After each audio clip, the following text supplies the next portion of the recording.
Bismillahirrahmanirrahim. Bismillahirrahmanirrahim.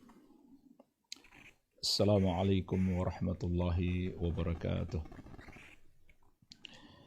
Alhamdulillahi hamdan kathiran tayyiban mubarakan fih, mubarakan alaih, kama yuhibbu rabbuna wa yardah.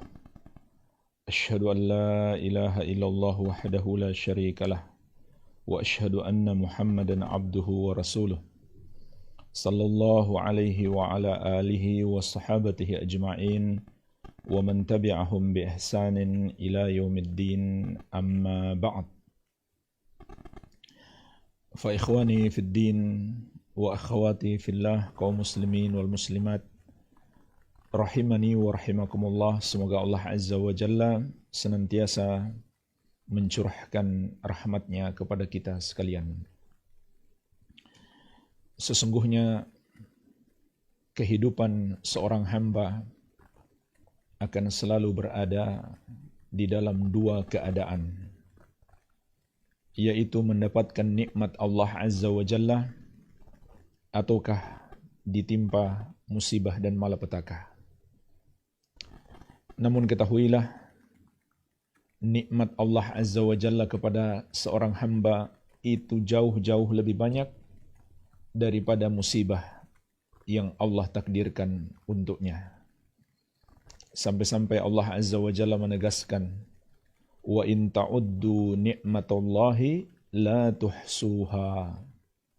Andaikan kalian menghitung nikmat Allah yang diberikan kepada kalian, maka sungguh kalian tidak akan sanggup untuk menghitungnya.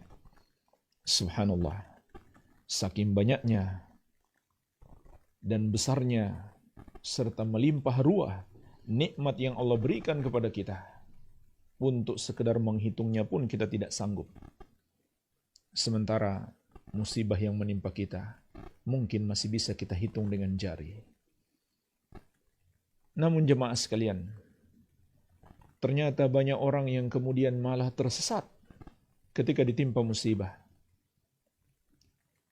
Bahkan tidak sedikit yang marah dengan keadaan, menyalahkan takdir Allah Azza wa Jalla. Maka dia sudah dapat musibah, ketika dia melakukan yang bertentangan dengan syariat, dia pun mendapatkan musibah yang lebih besar. Jadi jemaah sekalian, jangan sampai kita ditimpa musibah fisik kita, lalu kita sikapi dengan cara yang salah, dengan cara yang bertentangan dengan syariat, maka justru kita tertimpa musibah yang lebih besar daripada itu, yaitu menyelisihi syariat Allah Azza wa Jalla. Oleh karena itu pada kesempatan ini insyaallah ta'ala kami ingin mengingatkan 10 prinsip seorang muslim dalam menghadapi berbagai macam musibah, termasuk musibah wabah penyakit. Apakah penyakit yang berasal dari virus corona seperti yang sedang beredar saat ini, maupun penyakit-penyakit yang lainnya. Dan lebih khusus lagi, penyakit yang disebabkan oleh wabah. Maka insyaallah ta'ala kita akan membahas prinsip seorang muslim di dalam menghadapi berbagai macam musibah dan malapetaka. Prinsip yang pertama, seorang muslim hendaklah mengimani dan menguatkan keimanannya bahwa segala sesuatu terjadi dengan takdir Allah Azza wa Jalla. Dan ini termasuk rukun iman, yaitu rukun iman yang keenam, beriman kepada takdir Allah, baiknya maupun buruknya. Bukan hanya baiknya, buruknya pun. Seperti musibah, penyakit, virus-virus yang tersebar, semuanya adalah takdir Allah Azza wa Jalla.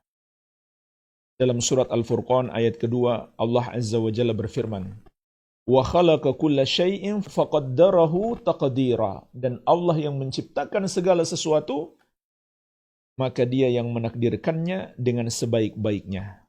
Inna kulla syai'in khalaqnahu biqadarin. Dalam surat Al-Qamar 49 kata Allah, Sesungguhnya segala sesuatu kami ciptakan dengan takdir.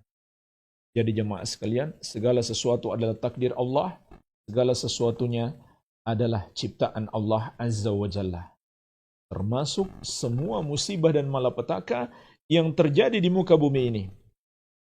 Allah ingatkan juga dalam surat Al-Hadid ayat ke-22.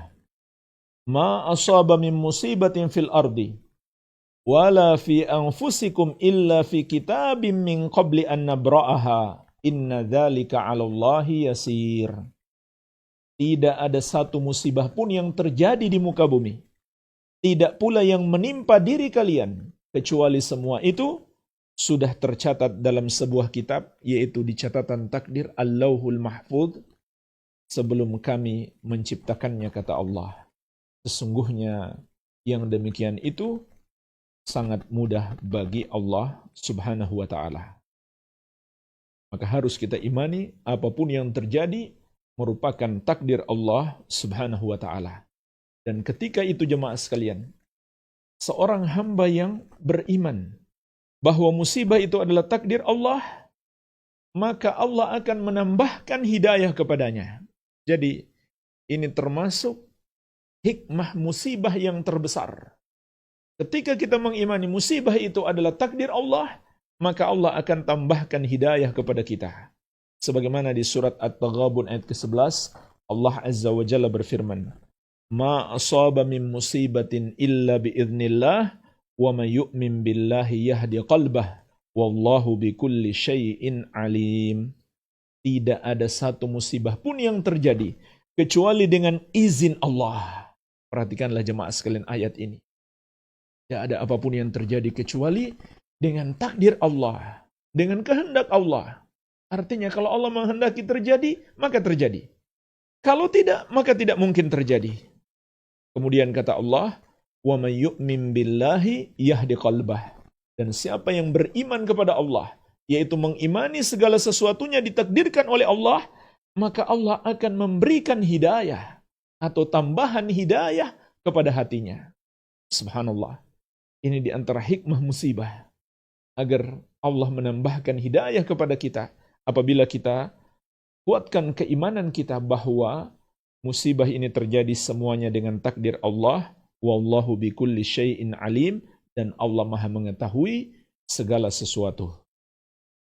Dan secara khusus Rasulullah SAW telah berbicara tentang penyakit menular. Bagaimana terjadinya? Dalam hadis yang diriwayatkan Al-Bukhari dan Muslim dari Abu Hurairah radhiyallahu anhu, Rasulullah SAW bersabda, La adwa wala tiyarata wala hamata wala safara. Tidak ada penyakit menular dengan sendirinya. Dan tidak ada kesialan kecuali yang Allah tetapkan. Dan tidak ada burung hantu. Maksudnya burung hantu kalau datang mereka meyakini akan ada orang yang mati. Maka itu tidak ada, itu khurafat. Dan tidak ada kesialan pada bulan Safar. Dalam riwayat Muslim ada tambahan wala nau'a wala gula. Dan tidak pula ada bintang yang bisa memberikan pengaruh terhadap peristiwa di muka bumi. Tidak pula ada hantu yang bisa menyesatkan manusia kecuali dengan izin Allah Azza wa Jalla. Jadi Nabi SAW dalam hadis ini menafikan 6 perkara. Nomor 1 adalah tidak ada penyakit menular dengan sendirinya. Maksudnya apa? Penyakit menular itu terjadi dengan takdir Allah. Dengan izin Allah Azza wa Jalla. Kalau Allah menghendaki terjadi, pasti terjadi. Kalau tidak, maka tidak. Dan bahkan, wabah itu telah menyebar di satu negeri. Apabila Allah menghendaki seseorang terkena wabah tersebut, maka dia pasti kena. Kalau Allah tidak menghendaki, tidak mungkin dia kena. Jadi semuanya harus kita yakini terjadi dengan takdir Allah Azza wa Jalla. Inilah jemaah sekalian, prinsip pokok yang pertama. Bagi seorang muslim menghadapi berbagai macam peristiwa, termasuk musibah dan malapetaka, dan lebih khusus lagi adanya wabah penyakit menular.